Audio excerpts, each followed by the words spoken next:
Muy buenas noches, apreciados amigos y hermanos que siempre tienen la oportunidad de escuchar estos temas que grabamos, temas cristianos, temas bíblicos, para reflexionar un poco sobre la palabra de Dios. Estamos viviendo una época muy difícil, una época en la cual debemos vivir en oración, en el estudio de su santa palabra, para que Dios nos fortalezca y nos cuide cada día.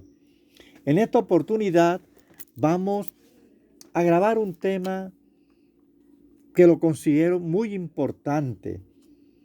Vamos a hablar sobre la verdadera santificación. Vamos a leer inicialmente en Primera de Tesalonicenses, capítulo 5, versículo 23. Nos dice la santa palabra de Dios: el mismo Dios de paz os santifique por completo todo vuestro ser, espíritu, alma y cuerpo, el cual sea guardado irreprochable o irreprensible para la venida de nuestro Señor Jesucristo. Bien, la santificación se obtiene únicamente en obediencia a la voluntad de Dios. Muchos que deliberadamente pisotean la ley del Señor pretenden tener un corazón puro y una vida santificada, pero no tienen un conocimiento salvador de Dios ni de su ley. Se hallan alineados en la fila del gran rebelde. Él está en guerra contra la ley de Dios, que es el fundamento del gobierno divino en el cielo como en la tierra. Estos hombres están realizando el mismo trabajo que ha hecho su maestro al tratar de invalidar la santa ley de Dios. A ningún transgresor de los 10 mandamientos le será permitido entrar en el cielo, pues aquel que una vez fue un querubín protector, puro y exaltado, fue arrojado fuera por rebelarse contra el gobierno de Dios y su santa ley.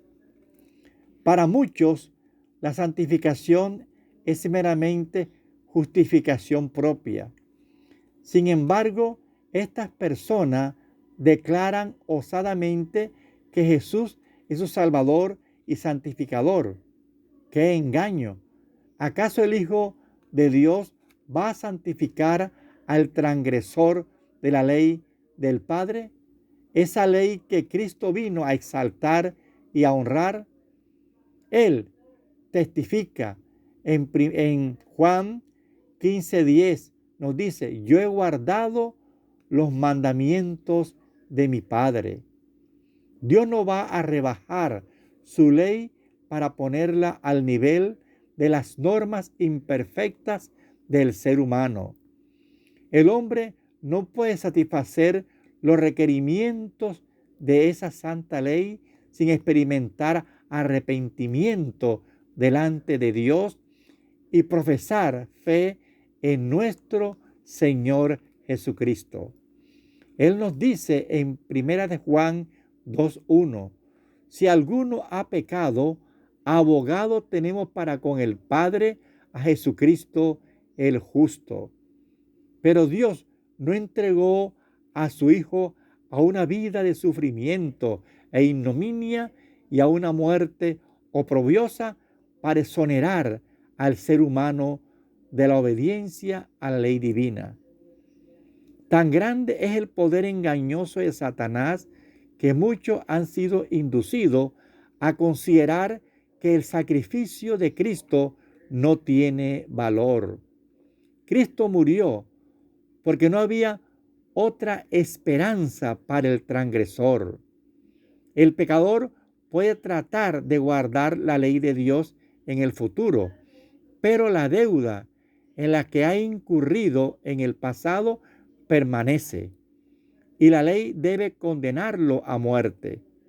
Cristo vino a pagar esa deuda por el pecador porque era imposible que el ser humano la pudiera pagar por sí mismo.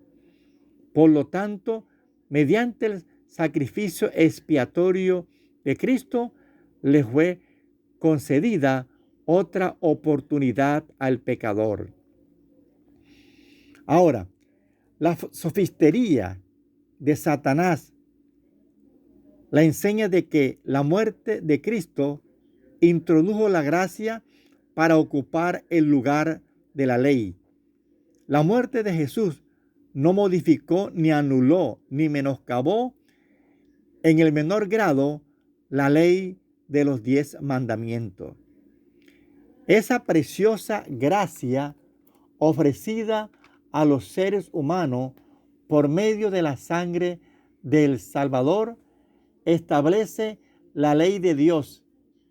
Desde la caída de la humanidad, el gobierno moral de Dios y su gracia son inseparables. Ambos van de la mano a través de todas las edades.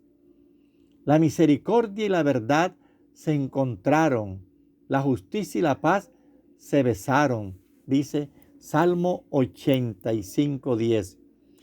Jesús, nuestro sustituto, aceptó cargar por el ser humano la penalidad de la ley transgredida, desobedecida. Cubrió su divinidad con la humanidad.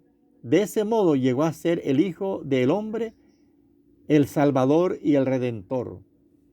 El hecho mismo de la muerte del amado Hijo de Dios a fin de redimir al ser humano muestra la inmutabilidad de la ley divina.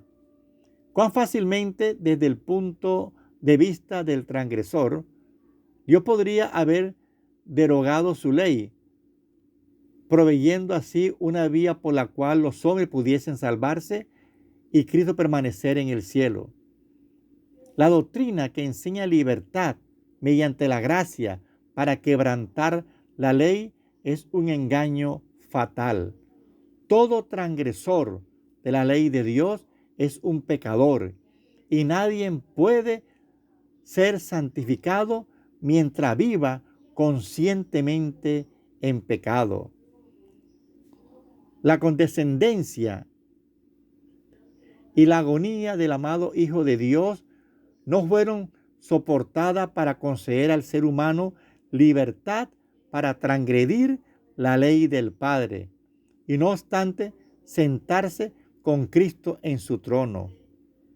Fueron para que por los méritos de Jesús y el ejercicio del arrepentimiento sincero y la fe, hasta el mayor de los pecadores pudiera recibir perdón y obtener la fortaleza necesaria para vivir una vida de obediencia, una vida santa. El pecador no es salvado en sus pecados, sino de sus pecados. Esta meditación es de suma importancia. Vale la pena que meditemos en ella. Dios nos ama, Dios nos quiere, y su máxima expresión de amor la manifestó al morir Cristo en el Calvario por nuestros pecados. Pero si el pecador no se arrepiente, si el pecador no acepta la gracia de Cristo, se perderá eternamente. Que Dios nos bendiga, que Dios nos ayude. Dale tu aprobación